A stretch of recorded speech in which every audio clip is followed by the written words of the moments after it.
ஹல்லேலூயா. இயேசு கிறிஸ்துவின் நாமத்தினாலே உங்கள் அனைவருக்கும் அன்பின் வாழ்த்துக்களை தெரிவித்துக் கொள்கிறேன். மீண்டுமாய் ஒரு புதிய மாதத்திலே உங்களை சந்திப்பது மிகுந்த ஒரு சந்தோஷம். உற்சாகத்தோடு கூட இருக்கீங்களா? கடந்த மாதம் முழுவதும் கர்த்தர் நம்மை நடத்தினார். அதற்காக நாம் நன்றி சொல்லுவோம். ஒரு சில நிமிடங்கள் ஆண்டவரை ஆராதித்து இந்த மாதத்திற்குரிய வார்த்தைக்குள்ளாய் நாம் கடந்து செல்லலாம். ஹல்லேலூயா. நன்றி ஆண்டவரே. Thank you Jesus. நன்றி அப்பா. பரிசுத்த நீர் பரிசுத்த பரிசுத்த நீர் பரிசுத்தரே பரிசுத்த நீர் பரிசுத்த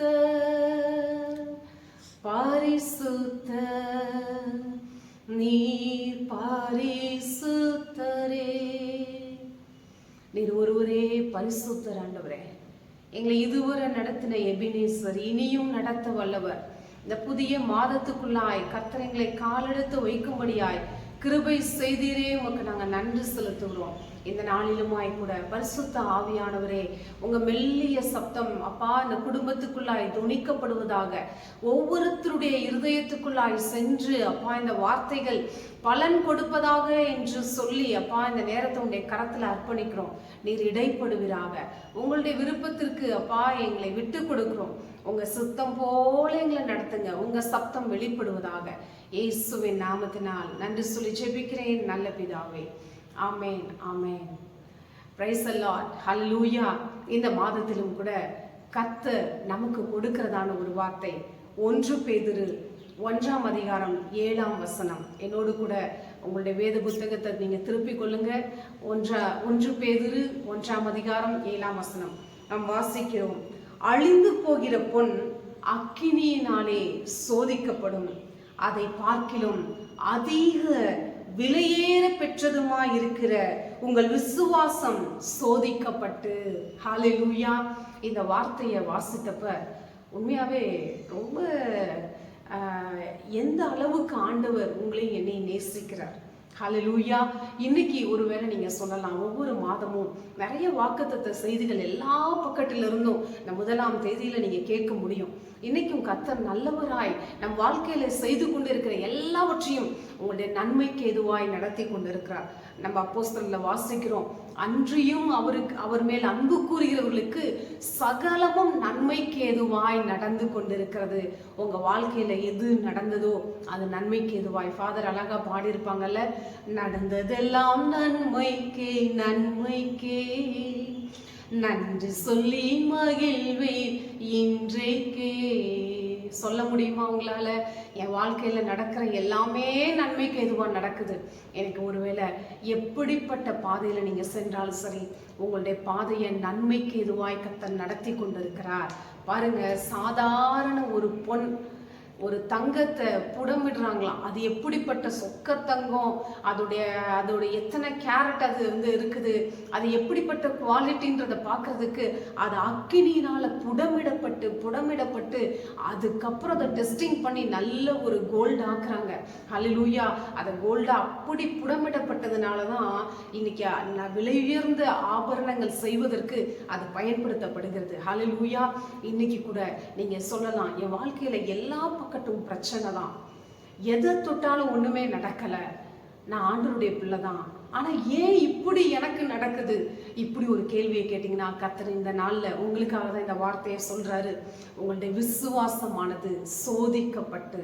இன்னைக்கு எதுக்கோ டெஸ்ட் வைக்கிறாங்க. ஒரு இன்டர்வியூ பாருங்களேன், ஒரு வேலைக்கு போகணுன்னா இன்டர்வியூ வச்சு நீ எப்படிப்பட்ட குவாலிஃபிகேஷன் இருக்குது, என்னென்ன குவாலிட்டிஸ் அவங்கக்கிட்ட இருக்குது, என்ன அவங்கள்ட்ட டேலண்ட்ஸ் இருக்குதுன்றதெல்லாம் பார்த்து, அவங்களுடைய ஏஜ் லிமிட்டேஷன் எல்லாத்தையும் பார்த்து அவங்களுக்கு ப்ராக்டிக்கலாக டெஸ்ட் வச்சு ஒரு வேலைக்கு அப்பாயிண்ட் பண்ணுறாங்க. இன்னைக்கு நீங்களும் நானும் அந்த நித்திய ஜீவனை பெரும்படியான ஒரு ஓட்டத்தை ஓடிக்கொண்டு இருக்கிறோம். ஹல்லேலூயா. நம்மளுடைய ஓட்டம் இந்த பூமியில முடிந்து போனாலும் தேவனோடு கூட நித்தியமாய் அவரோடு கூட உன்னதத்துல போய் அங்க வாங்க போற அந்த கிரீடம் தான் நம்மளுடைய இலக்காக இருக்கிறது. இன்னைக்கு இந்த பூமியில வாழ்ற நாட்கள்ல என்ன வந்தாலும் சரி, நான் பேசிட்டு இருக்கும் பொழுதே எனக்கு உள்ள பிரச்சனையை யார்கிட்ட போய் சொல்றதுன்னு தெரியலன்னு சொல்லி நீங்க அங்கலாய்த்து கொண்டு இருக்கீங்க. கவலைப்படாதீங்க. உங்களுடைய பிரச்சனைகள் எதுவா இருந்தாலும் சரி, உங்க உள்ளம் கலங்காது இருக்கட்டும். வசனம் நமக்காக சொல்லப்பட்டிருக்குது. இந்த பாடுகள் கொஞ்ச காலம்தான், கொஞ்ச காலம் இந்த பூமியிலே இயேசுவுக்காய் சுவிசேஷத்திற்காய்.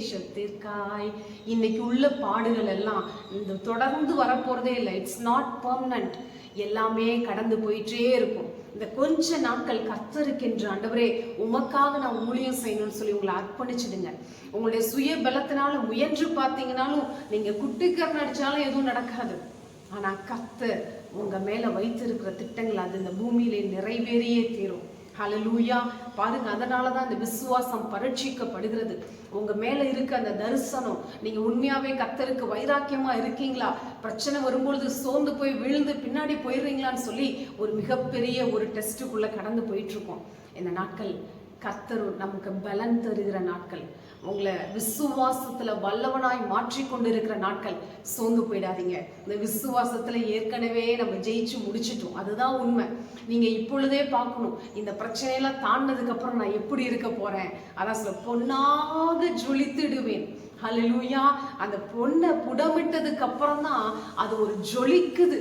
வெறும் கறிக்கொட்டையா இருந்தது இன்னைக்கு தங்கமா மாறி எல்லாருடைய கையில, காதுல, கழுத்துல எல்லாம் அழகா அது ஜொலித்துட்டு இருக்குதுக்கு காரணம், பரலோகத்துல தங்க ரோடு இருக்குதான். ஹல்லேலூயா. நம்ம பார்க்க போற எல்லாமே விலை உயர்ந்த மதிப்பில்லாத அநேக காரியங்கள் நமக்காக வைக்கப்பட்டிருக்குது. இந்த பூமியில இருக்கிற நாட்கள் ஒவ்வொரு நாளும் ஒரு பிரச்சனை. நீங்க சொல்ல போனா பிறந்த குழந்தையிலிருந்து பெரியவங்க வர கேட்டீங்கன்னா எல்லாருக்கும் ஒரு பிரச்சனையை சொல்லுவாங்க. குழந்தை பிறந்த உடனே அதுக்கு ஒரு வியாதி வந்துருச்சு, பிரச்சனை. அது கொஞ்சம் வளர்ந்து வருது, பிள்ளை கீழ்ப்படிய மாட்டேங்குது, சொன்னதை கேட்க மாட்டேங்குது, என்னென்னமோ பண்ணுது. ஒருவேளை கல்யாணம் பண்ணினாங்கன்னா, கல்யாணம் ஆகலைன்னா அது ஒரு பிரச்சனை, கல்யாணம் ஆகி குழந்தை இல்லைன்னா அது ஒரு பிரச்சனை, வேலை இல்லைன்னா ஒரு பிரச்சனை, வேலை சம்பளம் குறைவுனா அது ஒரு பிரச்சனை, வயதானதுக்கு அப்புறம் பிள்ளைங்க பார்த்துக்கலையேன்னு பிரச்சனை. இப்படி வாழ்க்கையில ஒவ்வொரு பகுதியிலையும் ஏதாவது ஒரு பிரச்சனைகள் போயிட்டே இருக்குது. ஆனா இதெல்லாம் பார்த்துட்டு இருக்குது உங்களுடைய காரியம் அல்ல. நம்மளுடைய நோக்கம் எல்லாம், உங்களுடைய பார்வை அவர் மேல வச்சிடுங்க. ஹல்லேலூயா. உங்களுடைய பிரச்சனையை நீங்க சூழ்ந்திருக்கிறத பார்க்குற வரை எதுவுமே நடக்காது. அப்படியே வசனம் சொல்லுது. நமக்கு சங்கீதத்துல வசனம் நமக்கு குறிப்பிடப்பட்டுள்ளது. சங்கீத புத்தகத்துல, கர்த்தர் மேல் உன் பாரத்தை வைத்து விடு. ஹல்லேலூயா. அவர் உங்களை ஆதரிப்பார், அவர் கைவிடவே மாட்டார். நீதிமான தள்ளாட அவர் விட மாட்டாராம். ஐயோ இந்த பிரச்சனை இப்படி இருக்கே அப்படின்னு தலையில தூக்கி வச்சுட்டு இருக்கிறதுனால ஒண்ணுமே நடக்க போறதில்ல. நீங்க என்னவா இருந்தாலும் சரி, எவ்வளோ பெரிய பிரச்சனையா இருந்தாலும் சரி, கோர்ட்டில் பல வருஷம் கேஸ் நடந்துட்டு இருக்குது, ஒருவேளை வியாதி மரணத்தோடு போராடிக்கிட்டு இருக்க காரியங்கள், உறவுகள் மத்தியில இருக்கிற பல சிக்கல்கள், சொத்து பிரச்சனைகள், என்னவா இருந்தாலும் சரி, அப்படியே கர்த்தருடைய சமூகத்துல சரணடைஞ்சிருங்க. ஆபிரகாமுக்கு சோதனை வந்தது. 25 வருஷம், அதாவது ஆண்டவர் சொல்லி கிட்டத்தட்ட 100வது வயசுல கர்த்தர் ஈசாக்கு அவருக்கு கொடுத்தாங்க. ஆனா நடந்தது என்ன?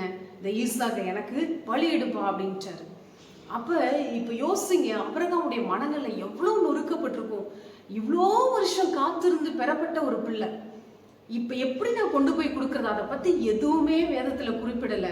ஆனா அவருக்குள்ள அந்த ஆத்மாவில எவ்வளவு போராட்டங்கள் நடந்திருக்கும், எத்தனை கேள்விகள் வந்திருக்கும். ஆனா மூச்சே காட்டல. அவர் அப்படியே விசுவாசத்தோட. ஏன் அப்படின்னா கர்த்தர் கொடுத்த வாக்கு தத்துவம் அதை அவர் பிடித்து கொண்டார். ஹல்லேலூயா. இன்னைக்கு உங்க மேல கர்த்தர் என்னென்ன வாக்கு தத்தங்களை சொல்லி இருக்காரோ அது நிச்சயமாய் நிறைவேறும். நம்ம இந்த காரியத்தை ஃபோக்கஸ் பண்ணாதபடிக்கு பிரச்சனையா இப்படி வந்துருச்சுன்னு சொல்லி பார்த்தீங்கன்னா விழுந்து போயிடுவோம். இன்னைக்கு ஆண்டவர் சொல்றாரு, உன்னுடைய ஈசாக்க பலிபீடத்துல கொண்டு வந்து வை. ஹல்லேலூயா. நீ எதை பெருசா நினைச்சிட்டு இருக்கியோ கொண்டு வந்து உன் பலிபீடத்துல வை. விட்டுடுங்க அவர்கிட்ட. பாருங்க, இவர் புறப்பட்டு விறகு எடுக்கிறாரு, வேலைக்காரர்களை கூட்டிக்கிட்டு நடந்து போறாரு. இத்தனை நாள் பிரயாணப்பட்டு போய் திரும்ப வேலைக்காரெல்லாம் நிப்பாட்டிட்டு நானும் பிள்ளையாண்டானும் போய் ஆராதித்துட்டு மீண்டும் வருவோன்னு விசுவாச அறிக்கை பண்ணிட்டு தான் அவர் போறாரு. ஆனாலும் அவருடைய உள்ளம் பாருங்க எவ்வளவு ஸ்ட்ராங்கா இருந்திருக்குது. அதனாலதான் அவர் விசுவாசத்தின் தந்தைன்னு சொல்றோம். இன்னைக்கு நம்மளுடைய காரியங்கள் கூட என்ன வந்தாலும் சரி, கர்த்தர் என்னை விட்டு கொடுக்கவே மாட்டாரு. ஹல்லேலூயா. அவர் என்னை விட்டு விலகிறதே கிடையாது. வசனம் அப்படிதான் நமக்கு சொல்லியிருக்கு, நான் உன்னை விட்டு விலகுவதும் இல்லை, உன்னை கைவிடுவதும் இல்லை. அவர் உங்களுடைய வாழ்க்கையில அதிசயங்களை செய்கிற தேவன். நிமிஷத்துல அற்புதம் நடந்துரும். எவ்வளோ பிரயாசப்பட்டு நடக்காத காரியம் அமைதல் அவருடைய சமூகத்துக்கு போகும் பொழுது லெகுவாக காரியங்கள் வாய்ப்பதை நீங்க பார்க்க முடியும். ஹல்லேலூயா. இரவு பகலெல்லாம் போய் பேதுரு மீன் பிடிக்கிறார், ஒண்ணுமே கிடைக்கல. ஆனா கரையில கர்த்தருக்கு கொஞ்சம் இடம் கொடுத்தாரு, வலை கிளியத்தக்கதான அற்புதம் நடந்தது. இன்னைக்கு கர்த்தருக்கு இடம் கொடுக்காதபடிக்கு சுற்றி இருக்கிற பிரச்சனைகளை உங்க தலைமையில தூக்கி சுமந்துட்டு இருந்தீங்கன்னா காரியங்கள் வாய்ப்பது தடையாயிட்டே இருக்கும். இன்னைக்கு செய்வதெல்லாம் நல்ல பங்காகிய கிறிஸ்துவை தெரிந்து கொள்ளுங்க. பாருங்க, ஆபிரகாம் ஈசாக்க கொண்டுட்டு போனாரு. அங்க போய் விறகெல்லாம் அடுக்கி பலிபீடத்தை வச்சு பிள்ளையாண்டானையும் போட்டாரு. அப்ப கூட கர்த்தர் பேசலையே. அவர் நினைச்சிருப்பார், ஒவ்வொரு கட்டையை எடுத்து வைக்கும் போதும் இப்பயாவது ஆண்டு பேசிடுவார். பேசலையே. எல்லாத்தையும் போட்டு ரெடி பண்ணி பிள்ளைய படுக்க வைக்கிறார், கைய காலெல்லாம் கட்டி படுக்க வைக்கிறார். இப்ப கர்த்தருடைய சப்தம் கேட்டுருமா? கேட்கல. கடைசியா அந்த வாளை எடுத்து அவரை வெட்ட வரும் பொழுது பிள்ளையாண்டான் மேல் கை போடாதேன்னு சொல்றாரு. ஹல்லேலூயா. இன்னைக்கு நெக் ஆஃப் த மூமெண்ட்ல கர்த்தர் எல்லாவற்றையும் மாற்றி விடுவார். ஹல்லேலூயா. நீங்க பொறுமையோடு சகித்து கொண்டு இருக்கிறத கர்த்தர் அறிவேன் என்று சொல்கிறார். ஹல்லேலூயா. அதான் சொல்லப்பட்டிருக்குது, சோதிக்கப்பட்டு உங்கள் விசுவாசம் சோதிக்கப்பட்டு இயேசு கிறிஸ்து வெளிப்படும் போது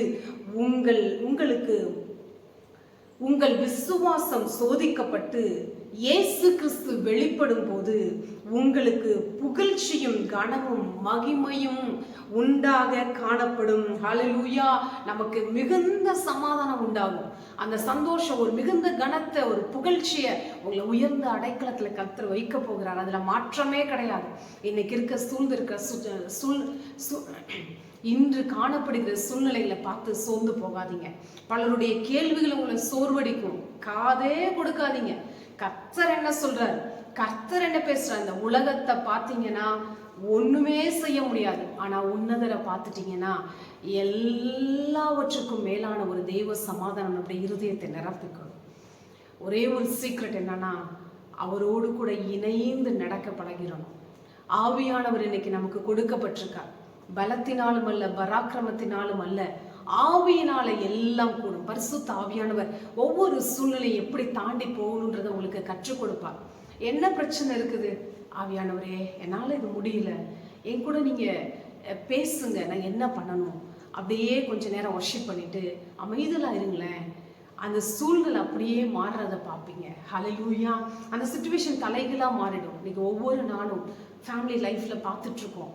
ஆவியானவரை அப்படியே மூவ் பண்ண விட ஏஞ்சல்ஸ் மினிஸ்ட்ரி பண்ண வைக்க ஏஞ்சல்ஸ் இதெல்லாம் போய் நீங்க செய்யுங்க, இதை கண்ட்ரோல் பண்ணுங்க, எல்லாத்தையும் பார்த்துக்கோங்க, நான் உங்களுக்கு ஆர்டர் பண்ண சூழ்நிலைகள் மாறுறத பார்த்துட்டு இருக்கோம். ஹல்லேலூயா.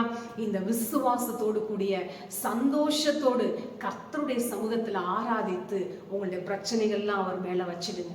அவர் நிச்சயமாய் உங்களை விசாரித்து அவரை மகிழ பண்ணுவார். நீங்க துக்கத்தை பார்த்த நாட்களுக்கு ரெட்டிப்பான சந்தோஷத்தினால் உங்களை நிறைவாக்குவார். ஹல்லேலூயா. நம்மளுடைய வாழ்க்கை இப்படியே முடிஞ்சிடுமோ, என் காலம் முடிஞ்சிடுமோ, இந்த வாழ்க்கைக்கு பேசாம முடிச்சிடலாண்டா, செத்துடலாண்டா அப்படின்னு நினைக்கிற உங்களுக்கு தான் கர்த்தர் பேசிட்டு இருக்காரு. உங்களுக்கு ஒரு நம்பிக்கை உண்டு. ஹல்லேலூயா. அந்த உலகத்தில் உள்ள போராட்டம் ஒண்ணுமே நம்மளை பண்ணாது. இன்றுள்ள பாடுகள் பின்வரும் மகிமைக்கு ஈடாகாது. ஹல்லேலூயா. எந்த இடத்துல நீங்க வெட்கப்பட்டீங்களோ, தலை குனிஞ்சிங்களோ, எந்த நாவுகள் தேவையில்லாத வார்த்தையில உங்களை பேசினாங்களோ, எந்த உறவுகள் உங்களை ஒதுக்கினதோ, எல்லார் முன்பாக கர்த்தர் உங்களை கனப்படுத்துவார். எழுதி வச்சுக்கோங்க. இதெல்லாம் நடக்கதான் போகுது. ஹல்லேலூயா. நம்ம பல சோதனையினால சோதிக்கப்பட்டாலும் நமக்கு ஒரு புதிய அபிஷேகத்தை கர்த்தர் கொடுத்து நம்மை உயர்ந்த அடைக்கலத்துல வைப்பார். ஆமென். ஹல்லேலூயா. பலவித சோதனையா நாங்கள் புடமிடப்பட்டோமையா, பொன்னாக மாற்றிவிட்டீ, புது இருதயம் தந்து விட்டீ, எங்கள் தலையை எண்ணெயினால் அபிஷேகம் செய்து விட்டீ, எங்கள் தலையை எண்ணெயினால் அபிஷேகம் செய்து விட்டீர். எங்கள் தேவன் நீர், எங்கள் ராஜா நீர், நாங்கள் போற்றிடும் எங்கள் கண்மலையும் நீர், எங்கள் தேவன் நீர், எங்கள் ராஜா நீர், நாங்கள் போற்றிடும் எங்கள் கண்மலையும் நீர். Yes lord. அப்பா, இந்த ஒரு புதிய மாதத்துக்குள்ள ஒரு விசுவாசத்தோடு உங்க கரம் பிடித்து கால் எடுத்து வைக்கிறோம் ஆண்டவரே. இந்த மாதத்துல ஒரு அற்புதம் நடக்காதா என்று ஏக்கத்தோடு என்னை கேட்டு கொண்டிருக்கிற ஒவ்வொருத்தருடைய வாழ்க்கையிலும் கர்த்தர் பல மாற்றங்களுக்குள்ளாய் நீர் கொண்டு செல்வீராக. இதுவரை அவருடைய கண்கள் காணாத அற்புதங்கள் அவருடைய பர்சனல் லைஃப்ல நடப்பதாக, அவங்க குடும்பத்துக்குள்ள நடப்பதாக, வேலை ஸ்தலத்துல நடப்பதாக, பிள்ளைகளுடைய வாழ்க்கையில நடப்பதாக, அவங்க தொழில நடப்பதாக, அவங்க ஆண்டவரே ஊழியங்கள்ல நடப்பதாக, ஒரு புதிய ஆண்டவரே ஒரு யுகத்துக்குள்ளாய் நீர் கொண்டு செல்கிற நன்றி செலுத்துகிறோம். சூழ்நிலைகளை மாற்றுகிற ஆவியானவர் ஒரு புதிய பலனை கொடுத்து இதை கடந்து செல்ல, இதை தாண்டி செல்ல ஆண்டவரே நீங்க அவர்களை பலப்படுத்துவீராக. ஆண்டவரே ஸ்தோத்திரிக்கிறோம். எங்களை பொன்னாக ஜொலிக்க செய்ய உங்க எண்ணெய் அபிஷேகம் இந்த நேரத்தில் எங்க மேல ஊற்றி கொண்டிருக்கிற கிருபைக்காக நன்றி செலுத்துகிறோம் ராஜா.